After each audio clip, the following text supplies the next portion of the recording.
هیڅ پوښتنه مه کوه آسیا جانې، 2 میاشتې کې چې د کور کرایه مې نه ده ورکړې. مشر زوی مې فرهاد جان هم تنسل لري، هغه باید عملیات شي. د فرهاد جان د پلار معاش هم کم دی.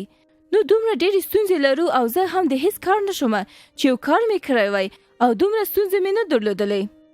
هیڅ مه خفه کېږه فاتانه جانې، موږ ټول استعداد لرو. مهمه دا ده چې موږ خپل استعداد پیدا کړو. څو وخته مخکې د په یاد ده چې ویلي دو زما رشګري خوښیږي. زموږ کور ته نږدې یو د رشګري کورس ده، راځه چې لاړ شو هلته ثبت نام وکړې. د 3 یا 4 میاشتو په ترڅ کې ژر زده کوې، بیا د خیر رشګري زده کړه، بیا کولای شي چې کار پیل کړې. لږ مرسته وکړې خپل کورنۍ سره. د خیر سره. ما هم په لومړی کې دا فکر کاوه چې زه هیڅ کار نشم کولای، ځکه چې هیڅ کار مې نه زده، نه مې کوم مهارت زده او نه مې کومه تجربه درلوده. خو وروسته مې چې ځان سره فکر وکړ، ومې لیدل چې انسان کولای شي یو مهارت زده کړي، ځکه یې استعداد لري. په همدې خاطر زه هم خپل استعداد پسې وګرځېدم. ومې لیدل چې په مهردوزي کې مې لاس ګرځي او همدارنګه دا داسې صنعت دی چې په افغانستان کې کم خلک پرې پوهیږي او د دې غوښتنه هم ډیره وي. په همدې خاطر مې دا کار پیل کړ. په لومړیو کې چا له ما څخه حمایت نه کاوه او هغه شیان مې چې جوړول هغه د چا نه خوښېدل. ډېرې سختۍ مې په لومړیو کې تېرې کړې وې، ځکه هر کار خپلې سختۍ لري او انسان باید دا سختي تېره کړي ترڅو لږ ښه شي. او ما هم رشد وکړ او هم مې ډېر زده کړل او هم زما اطرافیان زما کار خوښوي. او اوس زه خپل مصرف هم ټول پوره کوم او د دې ترڅنګ خپلې کورنۍ سره هم مرسته کوم په خرچ او مصارفو کې. پوهیږي په دغه ورځو کې مې کاروبار ډېر پرمختګ کړی دی، ډېر مشتریان مې پیدا کړي. پرون 2 مشتریان له کوز کلي راغلي ول، نرګس چار وخت کالي راته راوړي، هغې ادرس ورکړی و. بیا بیچارهګانې ډېرې په تکلیف شوې وې. وی خورې خو نابلده وي، یو کار وکړه، خیاطي تدون وټاکه، یو لوحه هم جوړ کړه، د دروازې په سر یې بند کړه. دغسې خلک په اساني پیدا کولی شي. دا هم د خلکو په منځ کې مشهوره کیږي. د نوم ټاکنه په یو شرکت کې ډېر مهم دی.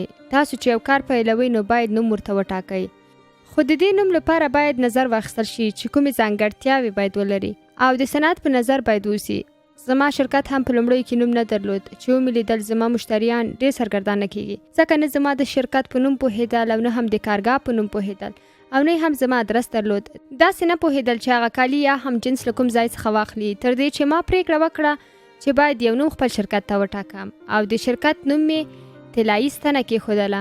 طلایي ستنه مې ځکه کېښودله چې زموږ کار ټول له ستنې، مهرې او تار سره دی، نو ځکه باید ما داسې نوم ایښی و چې له کار سره مې ارتباط ولري. طلایي ستنه یعنې موږ له ستنې سره کار کوو، له ستنې سره د مهرو کار کوو او دې له ما سره مرسته وکړه ترڅو خپل مشتریان پیدا کړي.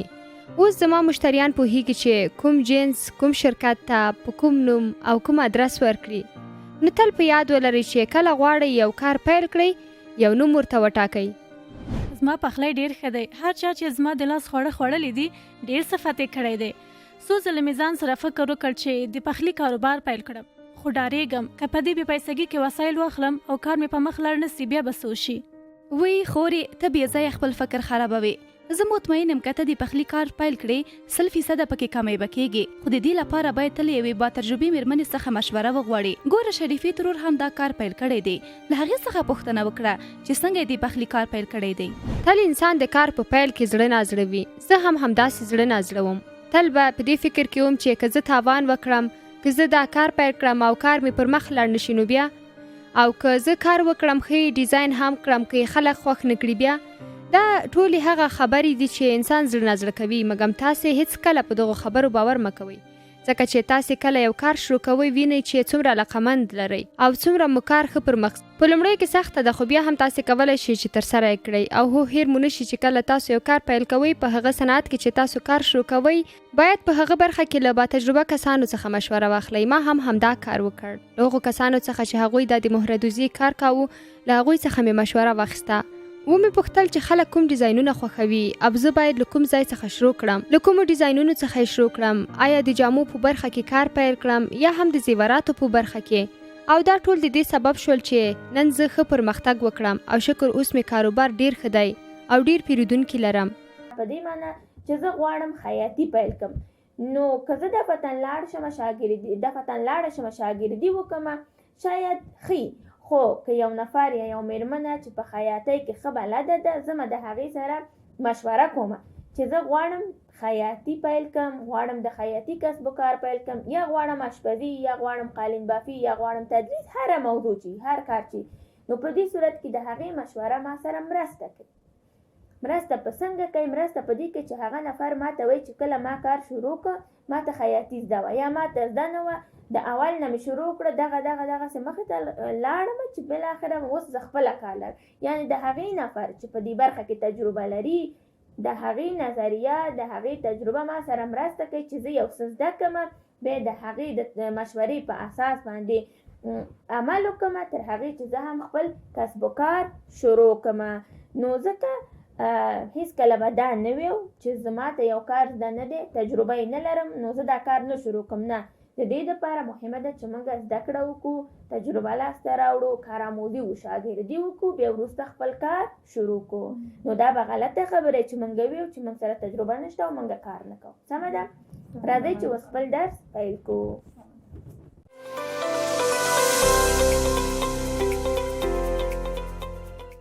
سلام ګرانو خویندو، سهار په خیر، بیا هم ښه راغلاست یو بل درس ته. ښه یاست؟ صحت مو ښه دی؟ سلام ډاکټر صاحب، ښه یاستئ؟ په خیر راغلی؟ خیر اوسئ، سهار مو په خیر. مننه، خیر اوسئ تاسو هم. مخکې موږ تاسو په دې هکله درس لوستلی و چې څرنګه د خپلو ماتو نه په کاروبار کې تجربه واخلو، درس واخلو، او څرنګه د هغو خنډونو سره یا موانعو سره چې زموږ په کاروبار کې ممکن ایجاد شي خپله روحیه وساتو مثبته او خپل کاروبار ته ادامه ورکړو. نو نن هم په دې هکله خبرې کوو چې هغه میندې یا خویندې چې زموږ کوم خاص مهارت یې نه دی زده، هغه څرنګه کولی شي چې خپل کاروبار ته ادامه ورکړي. تاسو خو ښه واست د یوې خیاطي زده وه، د یوې کلچه‌پزي یا آشپزي ښه زده وه، او د بلې ګلدوزي. نو هغه ښځې چې کوم خاص مهارت یې نه دی زده، هغوی دې هم مایوسه یا ناامیده ونه اوسي. هغوی هم کولی شي چې په لومړي قدم کې خپل لیوالتیا یا خپله مینه د کوم کار و کسب سره چې لري هغه تشخیص کړي یا پیدا یې کړي. وروسته د هغې نه وګوري چې د هغوی په کورنیو کې یا په کلیو بانډو کې یا هم کوم خاص جایونه که چې وي چې هغوی ته درس ورکړي، هغه کار زده کړي. وروسته بیا هغوی کولی شي چې لکه تاسو غوندې یو کوچنی کاروبار خپل ځان ته جوړ کړي او هغوی هم یو اندازه درآمد میاشتنی ولري چې خپلې اړتیاوې پوره کړي په هغه باندې. اوس که تاسو کومه پوښتنه لرئ نو مهرباني وکړئ. ډاکټر صاحب، ما ته مې یو ملګری ویل چې تا خو کاروبار زده یو کار شروع کړه. د ما خو هېڅ نه دی زده، چا چې زه نه هغه سره رقم کار شروع کړي، هغه څه وکړي؟ دقیقا موضوع ما همدا وه.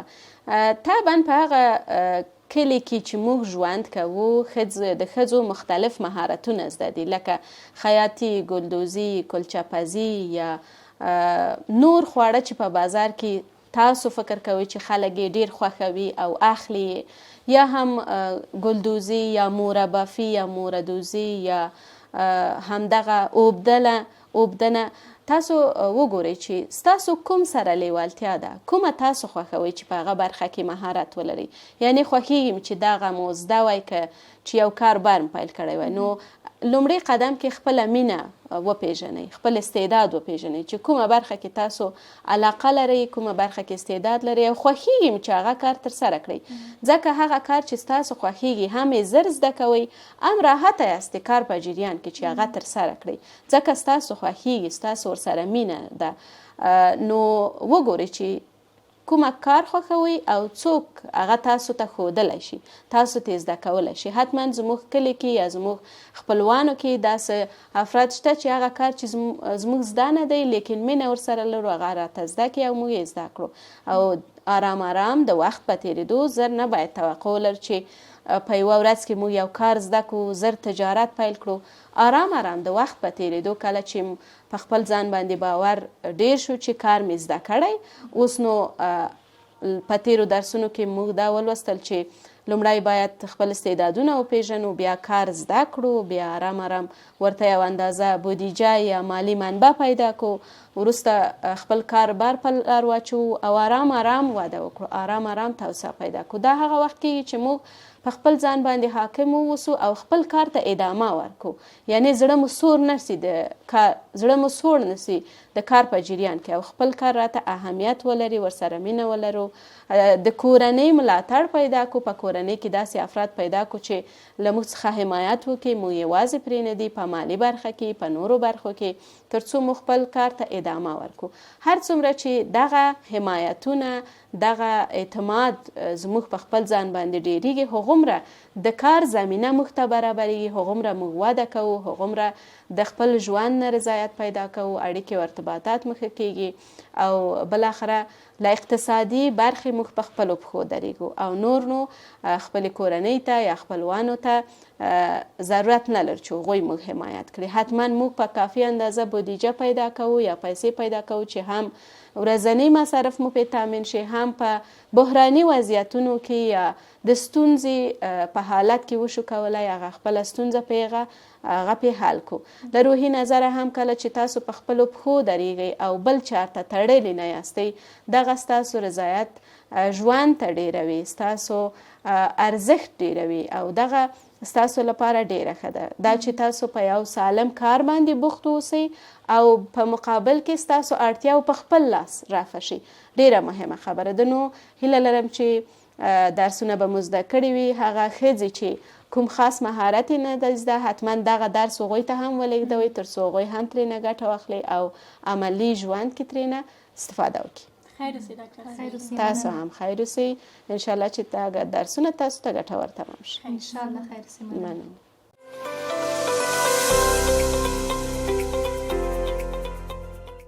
بسم الله الرحمن الرحیم. السلام علیکم ورحمت الله وبرکاتو. بیا هم ښه راغلاست وایم ګرانو لیدونکو تاسو ته د کاروبار خپرونې ته. هیله ده چې ټول راته روغ او جوړ اوسئ. د دې ترڅنګ هیله ده چې خپرونه مو تر پایه ووینئ او همدارنګه واورئ. نن بیا هم یوه نوې موضوع ټاکل شوې ده. د یوې نوې موضوع په اړه خبرې کوو. هیله ده چې تاسې هم دا موضوع تر اخره پورې یعنې واورئ تر څو د دې موضوع په اړه هم معلومات ترلاسه کړئ او همدارنګه په خپل کاروبار کې یې عملي کړئ. نو د تل په څېر له ما سره په خپرونه کې اغلې خدیجه غورځنګ هم شته. اغلې خدیجې ښه راغلې خپرونې ته. ډیره زیاته مننه ګرانې مدینه جانې. زه هم په لومړۍ برخه کې تاسو ته او د کاروبار خپرونې ټولو درنو لیدونکو ته خپل سلامونه وړاندې کوم. هیله لرم چې ټول به روغ او جوړ اوسئ. ډیره زیاته مننه کوم اغلې خدیجې چې له موږ سره په خپرونه کې یې او هیله چې ته هم روغ او جوړ اوسې. بیا هم ډیره زیاته مننه چې له ما سره یې او همدارنګه بیا مو هم یوه نوې موضوع ټاکلې ده. ډیره یوه ښه موضوع ده. په ټوله کې موږ د کاروبار د پیل لپاره هغه ټول اړینې موضوعګانې چې وي، یعنې د کاروبار د پیل لپاره ډېر زیات موضوعات دي چې باید پرې پوه شي، خو موږ هغه اړینې موضوع په پام کې ونیولې او همدارنګه د اړینو موضوع په اړه مو معلومات ورکړل. نن راځو یوه بله موضوع چې د دغه موضوعاتو په ترڅ کې زیاتره له دغو پوښتنو سره مخامخ سوم او همدارنګه دا پوښتنې وپوښتل سولې چې هغه مېرمنې چې نه کومه مهارت لري، نه چې شی زده دي، مثلا نه خیاطي باندې پوهېږي، نه داسې یعنې اشپزي باندې پوهېږي چې هر رقم خواړه دی پاخه کې، یعنې په ټوله کې داسې خاص مهارت دوی ته نه وي زده یا همدارنګه داسې خاص چیز په اړه دوی ونه پوهېږي. نو دغه مېرمنې باید څه وکړي؟ دغه مېرمنې آیا کار شروع کولی شي؟ تاسې زیاتره یعنې دا پوښتنه له ما څخه وسوه چې تاسې زیاتره هغه مېرمنو په اړه وغږېدئ چې هغو مېرمنو یو شی زده و، یا د یوې خیاطي زده وه، د یوې اشپزي زده وه، یعنې هر یوې ځان ته یو استعداد او یو مهارت درلود.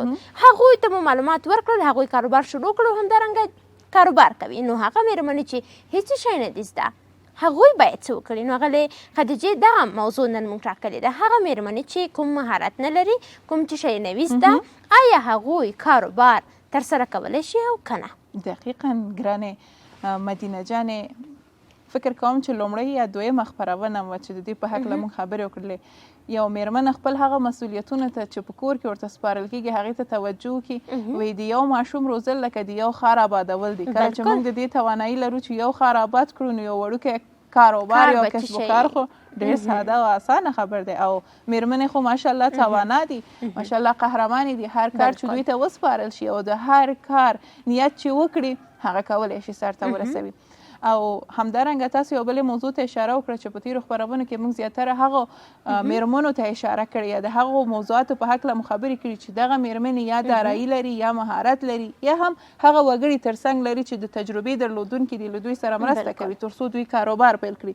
خو داسې وګړي هم شته چې دوی نه مهارت لري، نه تجربه لري نه دارایی لري او دوی غواړي کاروبار پیل کړي یعنی هیڅ کومه تجربه نه لري دوی هم کولی شي چې خپل کاروبار پیل کړي ځکه چې هیڅ چا د مور په نس کې یو موضوع نه ده زده کړې کله چې دوی په جامعه کې قرار ونیول د خلکو سره په اړیکه کې شول چار اطراف خپل ولیدل د دې موضوعاتو په هکله آګاهي پیدا کړله د یوې موضوع ګټورتیا ته متوجه شول چې څومره دغه موضوع ګټورتیا لري څومره دغه موضوع کولی شي سود یا فایده ولري وروسته له هغې دې ته اقدام کړی دی او پرته له شکه چې هر انسان د استعداد درلودونکی دی فقط دا دی چې خپل استعداد ته متوجه شوی نه دی او کار یې پرې نه دی کړی نو هغه میرمنې چې وي زما دا مهارت زده نه دی یا زه د دې استعداد نه لرم دا خبره په کامل شکل سره غلطه ده هر انسان وړتیا لري هر انسان استعداد لري فقط باید خپل په استعداد خپل په وړتیاو باندې باور ولري او خپل په استعداد باندې کار وکړي نو که دوی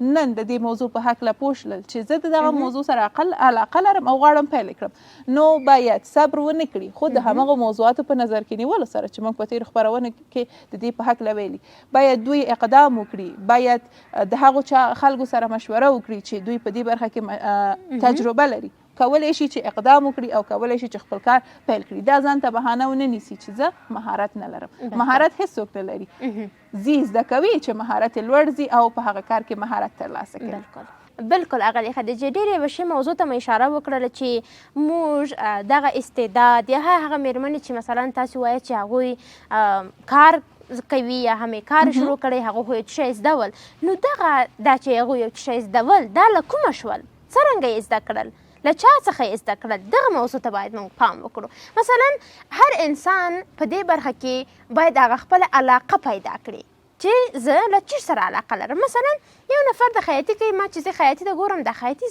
شنه راباندې لګېږي مثلا یعنی دا چې زه له خیاطي سره علاقه نه لرم یا مثلا یو بل فرد چې ګورم هغه مثلا چې کوي هغه مثلا بافت چې ورته وایي هغه کوي دې ته مثلا لږ څه علاقه مې ده خو داسې په بشپړ ډول علاقه نه ورسره لرم خو کله چې مثلا یو میرمنه ګورم چې هغه په کور کې کرنه کوي هغه په کور کې زراعت کوي مثلا کور کې هغه کومه ځمکه چې لري هغه ته کرنه شروع کړې ده رقم ترکاریانې کوي رقم موارد پکې کوي بیا هغه حاصل یې ترلاسه کوي بیا هغه خرڅوي ما له دې کار سره علاقه پیدا کېږي نو دلته کرنه کې یعنی د میرمنې د کرنه له چا زده کړه دا یې څرنګه زده کړه په دې برخه کې هغې څنګه یعنی دومره ځان ورسوه زه باید د استاد په حیث د یوې معلمې په حیث له هغې څخه ګټه واخلم او خپل ځان د یوې زده کوونکې په حیث هغې ته معرفي کړم له هغې څخه هغه موارد چې هغې زده کړي دي هغه باید زه زده کړم نو دلته ده چې هغه مهارت چې هغې زده و او زما هم دغه مهارت سره علاقه مندي وښودله یا زما علاقه مندي له دې مهارت سره پیدا سوه نو ما هم په ډېره اساني ډول یعنې په ډېر اسانه په ډېر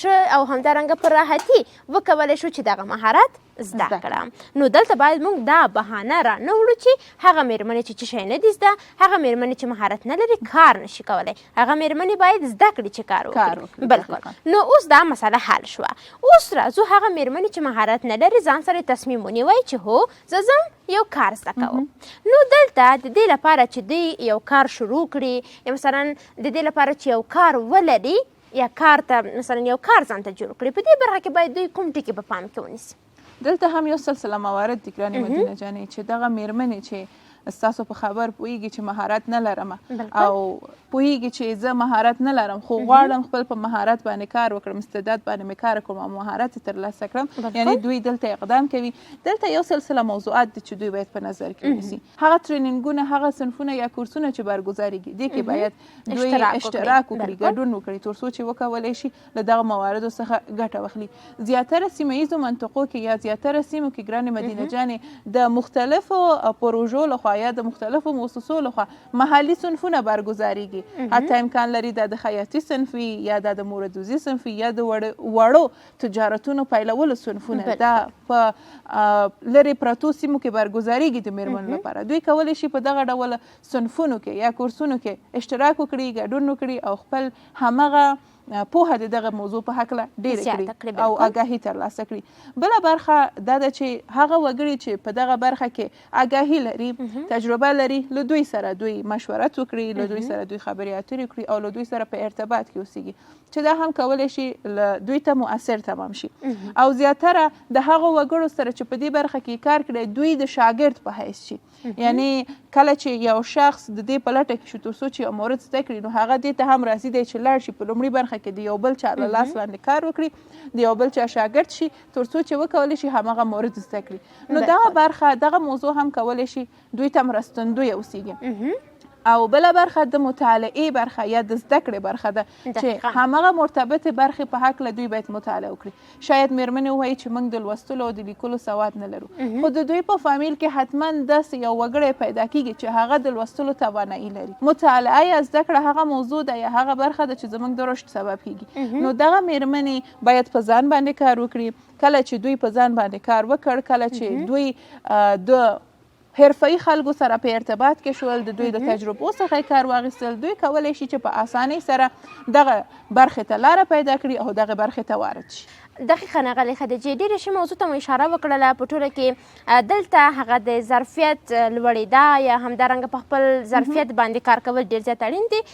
یقینا که موږ مثلا وګورو او همدارنګه تحقیق وکړو، جستجو وکړو، شاید زموږ په کلي کې داسې کورسونه اوسي یا هم مثلا په دا ښار کې داسې کورسونه ډېر دي، خو هغسې دوردسته ځایونه یا هغسې ولایتونه یا هغسې لرې لرې ځایونه، کلي بانډو مثلا داسې کلو بانډو کې شاید داسې کورسونه نه اوسي، خو په دغه کلي کې حتما داسې یو میرمن شته چې د هغې خیاطي زده ده، حتما داسې یو میرمن شته چې د هغې ګلدوزي زده ده، یا حتما داسې یو میرمن شته چې هغه په اشپزي کې ډېره لایقه ده. یعنې حتما په یوه کلي کې داسې یو میرمنه چې یا داسې میرمنې میرمنه نشو ویلی، شاید ډېرې میرمنې اوسي چې په مختلفو برخو کې د استعداد ولري، یا هم په خپل کور کې زموږ نیا زموږ مور شاید یو ښه استعداد ولري، یو ښه مثلا مهارت ولري. او که ستاسې پام وي مثلا په هره منطقه کې د افغانستان په بېلابېلو ولایتونو کې بېلابېل رواجونه شتون لري، بېلابېل جامې خلک اغوندي، بېلابېل فرهنګونه لري.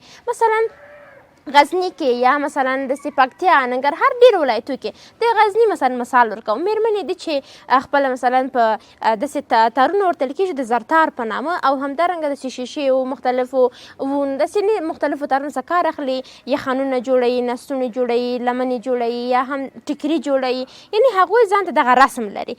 اما مثلا که د داسې نورو خلکو ته راشو، مثلا د اهل تشیع برخې ته راشو، یا هغه د خپلو د هزاره د قوم خلکو ته راشو، څنګه ښایسته خامکدوزیانې دي کوي.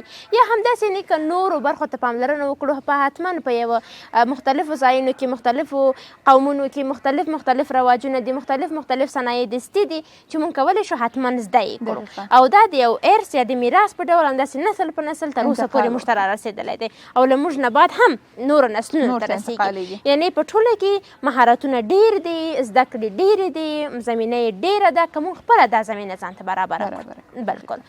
نو اوس مثلا دوی ځان ته هغه ایده پیدا کړه، دوی خپل کار ځان ته وپېژانده چې مثلا زه راځم خیاطي شروع کوم، یو بله میرمنه راځي چې زه به ګلدوزي شروع کوم، بله میرمنه یو بل کار ځان ته انتخابوي. په ټولو کې ځان ته انتخابونه وشول چې څوک څه شی وکړي یا کوم کار ځان ته انتخاب کړي. نو اوس ځکه دا موارد موږ ډېر تکرار کړي دي په خپرونو کې چې تاسې په کاروبار کې کوم ټکي باید په پام کې ونیسئ. خو اوس راځو دغو میرمنو ته بیا ځلې دا موضوعات لږ څه په داسې په ټوله کې بیانوو چې تاسې کله کار شروع کړ نو تاسې باید کوم ټکي په پام کې ونیسئ.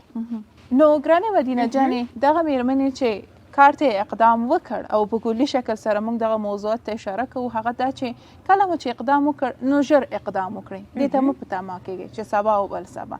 زیاتره میرمنې داسې دي چې وایي چې زه دغه کار کوم، نورې وخت معلوم نه دی چې څه وخت، زه سبا دا کار کوم، بل سبا دا کار کوم. په ځانګړې توګه هغه میرمنې چې غواړي اقدام وکړي ورزش کولو ته، دا موضوع ورسره ده، د ورزش په ګټورتیاو باندې پوهېږي، خو همدغه اقدام کول ورته لږ سخته دي، ستونزمن کار دی، عملي کول یې ورته سخته دي چې دوی لاړ شي او اقدام وکړي. هر کله چې یو ایده دوی پیدا کړله او په دې مطمئن شله چې زه کولی شم دغه کار سرته ورسوم، مهارت یې لرم، په استعداد یې خپل کار کړی، نو دوی باید ژر اقدام وکړي د کار پایلولو دپاره. سربیره پر دې د همغه موضوع د همغه کار په هکله دوی باید معلومات ترلاسه کړي چې په دغه کار کې چې زه دا کار پیلوم کوم موضوعات باید پکې نظر کې ونیسم، کوم وسایلو ته په دې کې اړتیا ده، دغه وسایل څومره مصرف ته اړتیا لري، څومره هزینه باید په دې باندې زه ورکړم، آیا زه دغه هزینه په دې لومړۍ برخه کې لرم او که نه لرم. دغه ټول تړاو لري پلان پورې، چې د پلان په هکله موږ په تېرو خپرونو کې خبرې کړې دي.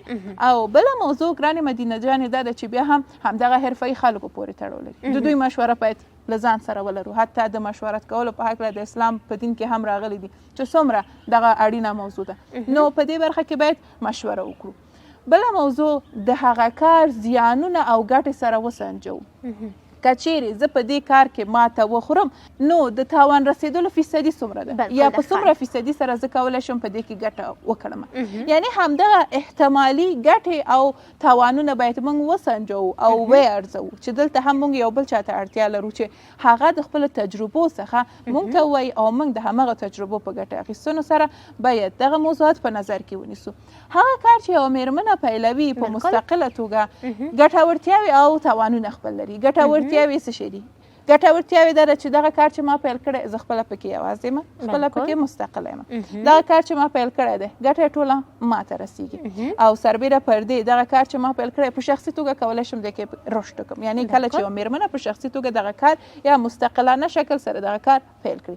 خو تاوانونه یې څه شی دي؟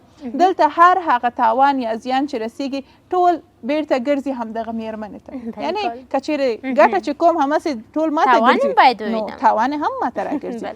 او سربیره پر دې بل موضوع دا ده چې هر هغه څه چې کېږي زما تر پښو کېږي یعنی بیرته ما ته راګرځي. یعنی هره موضوع مثبت او منفي جنبې لري.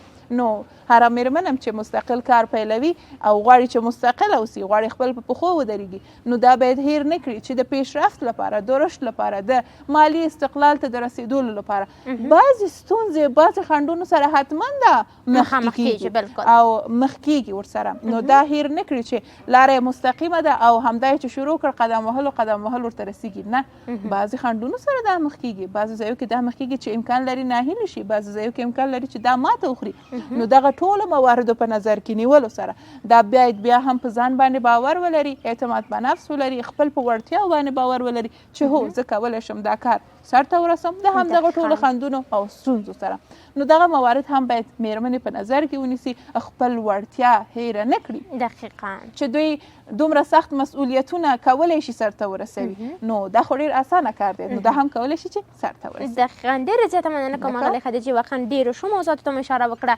په ټوله کې موږ یعنې داسې خلاصه ډول باندې هغه مهم موضوعات تاسو ته بیان کړه چې تاسې باید په خپلو کاروبار کې یعنې په پام کې ونیسئ. خو هغه له مېرمنو څخه مې دا تقاضا ده چې هغه هر څه چې تاسې په خپرونو کې زده کړل، هر هغه څه چې تاسو ته واقعا په کاروبار کې ډېر ګټور تمام شول، دغه له هغسې مېرمنو سره چې هغوی نوي کاروبار ته راغلي دي، نوی دا برخه شروع کړې ده، تجربه په دې برخه کې نه لري، له هغوی سره مو خپلې تجربې شریکه کړئ. هر هغه څه چې مو له دغو خپرونو څخه زده کړي دي، له نورو ښځو سره او همدارنګه له نورو مېرمنو سره چې هغوی غواړي کاروبار شروع کړي، هغوی سره یې شریکې کړئ تر څو وکولی شي هغوی خپلې ستونزې حل کړي. بیا هم ډېره زیاته مننه کوم اغلې خدیجې چې له موږ سره وي او همدارنګه د ډېرو ښو موضوعاتو په اړه موږ ته معلومات راکړل. او همدارنګه له تاسو ټولو څخه هم په جلا ډول باندې مننه کوم چې تر پایه مو زموږ خپرونې ولیدلې او همدارنګه د ډېرو مواردو په اړه مو تاسو ته معلومات درکړل. هیله ده چې تاسې هم له دغو برخو څخه معلومات ترلاسه کړي وي. دغه وه زموږ د نن ورځې خپرونه.